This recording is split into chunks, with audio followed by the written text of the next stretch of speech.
नमस्कार। आशा है आप सब बहुत अच्छे हो।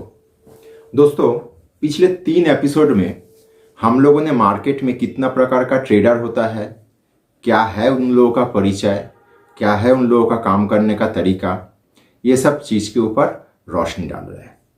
और उसी श्रृंखला में आज हम लोग एकदम अंतिम पंक्ति में आके खड़े हुए हैं। यहाँ पे हम लोग आज स्कैल्प ट्रेडर के बारे में थोड़ा जानेंगे। स्कैल्प ट्रेडिंग क्या है वो मैं पहले श्रृंखला में बता दिया था, पहले एपिसोड में। आज ये एक स्कैल्प ट्रेडर कैसे अपना ट्रेडिंग का फ्रेमवर्क डिज़ाइन कर पाए उसके ऊपर थोड़ा रोशनी डालूंगा। पहला चीज़ यहाँ पे कह देना चाहता हूँ, स्कैल्प ट्रेडिंग मेरा पसंदीदा ट्रेडिंग पैटर्न नहीं है। मैं मानता हूँ और बहुत बड़ा बड़ा गुरु लोग भी कह के गया है, एक scalp trader nothing but a unpaid servant of their broker. Scalp trader में से अच्छा पैसा बनाना एकदम बहुत ही मुश्किल वाला काम मान के चलिए, लेकिन फिर भी लोग करते हैं। मैं ऑलरेडी एक स्टैटिस्टिक्स आप लोगों के साथ शेयर किया था कि 100 ट्रेडर में से 80 जन स्कैल्प ट्रेडिंग करना पसंद करते हैं, क्योंकि हर किसी को मलाई खाने का चाहत ज़्यादा होता है। अब चाहत है तो उपाय भी कुछ करना होगा। तो आज हम लोग इस एपिसोड में उसका उपाय कैसे किया जा सकता है इसके बारे में जानेंगे। पहला चीज़ है, मैं एक बात हमेशा डे ट्रेडर लोगों को कहता हूँ कि डे ट्रेडिंग का मतलब क्या है। डे ट्रेडिंग का मतलब है चलती का नाम गाड़ी।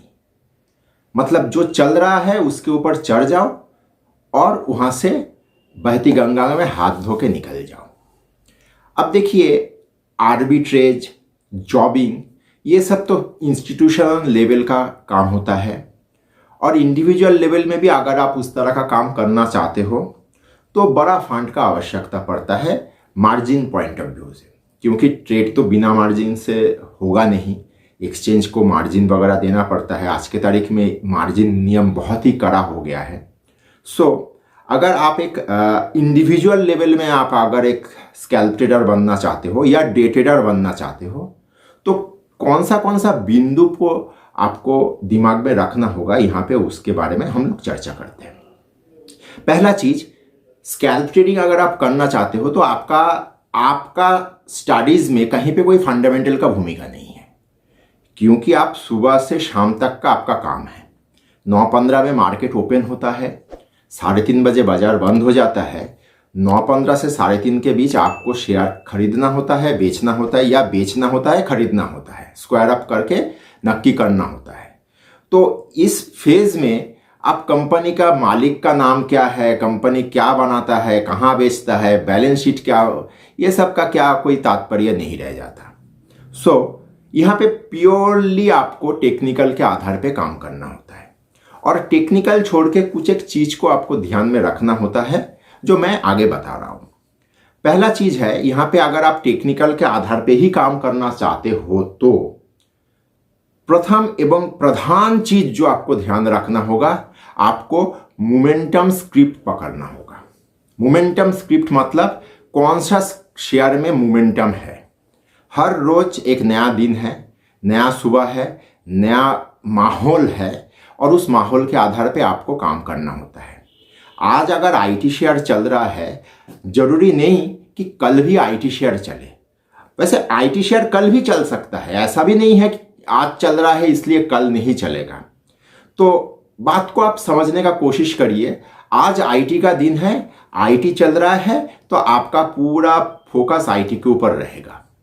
मतलब आपको मोमेंटम पकड़ना होगा।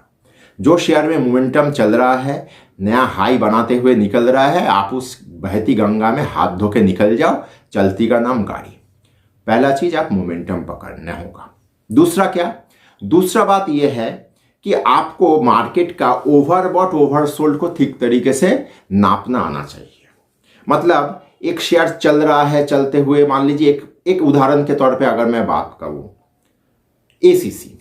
एसीसी आज सुबह 100 रुपया दाम था। उदाहरण, एकदम प्योरली उदाहरण। एसीसी आज सुबह 100 रुपया दाम था और 100 रुपया से चलते चलते चलते चलते आप देख रहे हो 11 बजे एसीसी का दाम 108-9 रुपया हो गया। तो 108-9 रुपया हो गया, आप देख रहे हो कि वहां पे शेयर का मोमेंटम थोड़ा लूज हो रहा है।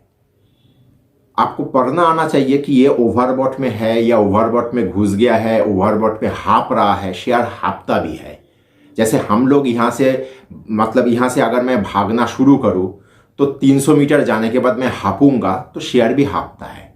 तो वो हाँपने का मतलब है ओवरबॉट हुआ है। तो ओवरबॉट हो रहा है, शेयर का मोमेंटम लूज हो रहा है, तो आप वहाँ पे बेच के काम कर सकते हो। देखिए, मार्केट एक ऐसा जगह है, विचित्र जगह है, यहाँ पे आपको पहले बेचने का मौका मार्केट देता है। इस फैसिलिटी मार्केट आपको देता है। और sale price greater than purchase price मतलब प्रॉफिट। तो मोमेंटम पकड़ना आना चाहिए, ओवरबॉट ओवरसोल्ड पकड़ में आना चाहिए।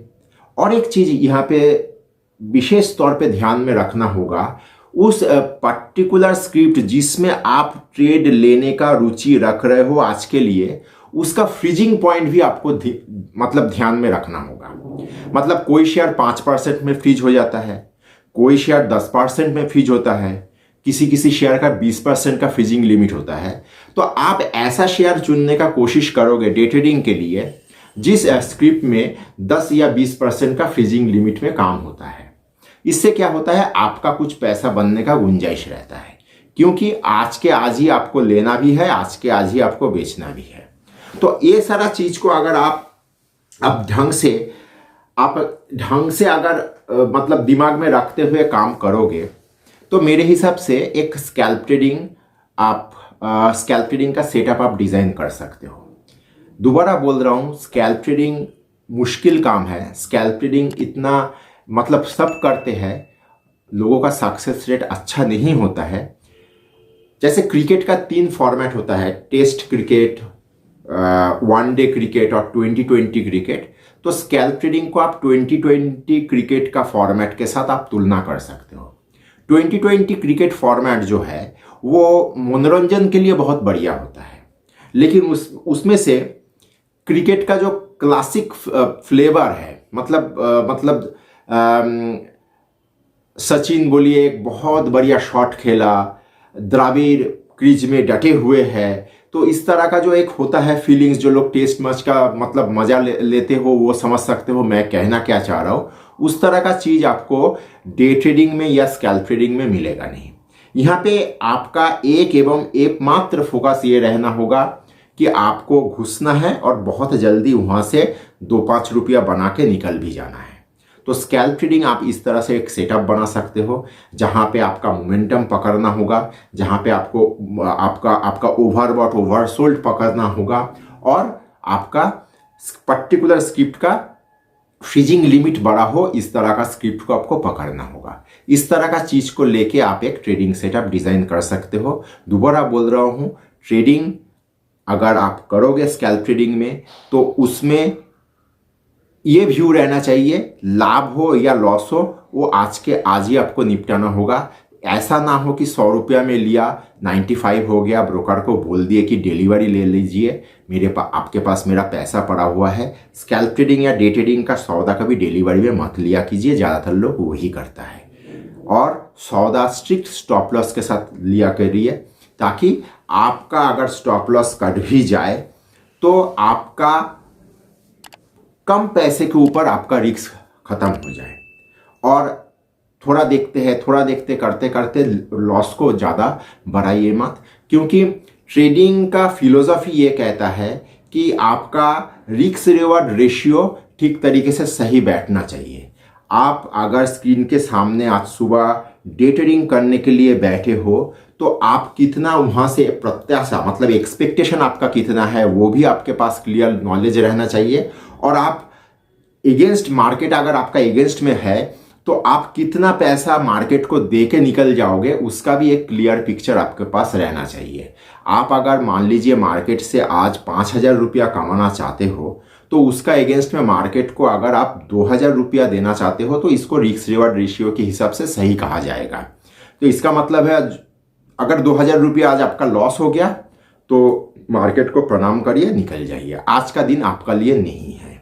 अगर आपका 5,000 रुपया भी आ जाए, आज 11 बज गया है, 5,000 रुपया ऑलरेडी आपका दिन का कोटा पूरा हो गया, तब भी आप मार्केट को प्रणाम करिए, निकल जाइए, क्योंकि यहाँ पे लालच में लोग मर जाते हैं। अगर आज का रोजगार आपका सुबह का आधा घंटे में हो गया तो बाकी दिन आप एंजॉय करिए। वो पैसा जो मुनाफा आपके तौर पे आपने आज कमाए हैं, उस कमाया हुआ पैसे को एंजॉय करिए। इस तरह से आप एक डे ट्रेडर के तौर पे यहाँ पे थोड़ा बहुत कामयाबी आप लोगों को मिल सकता है। आशा है डे ट्रेडिंग के बारे में आज आप लोगों को कुछ थोड़ा बहुत शिक्षा दे पाया। धन्यवाद।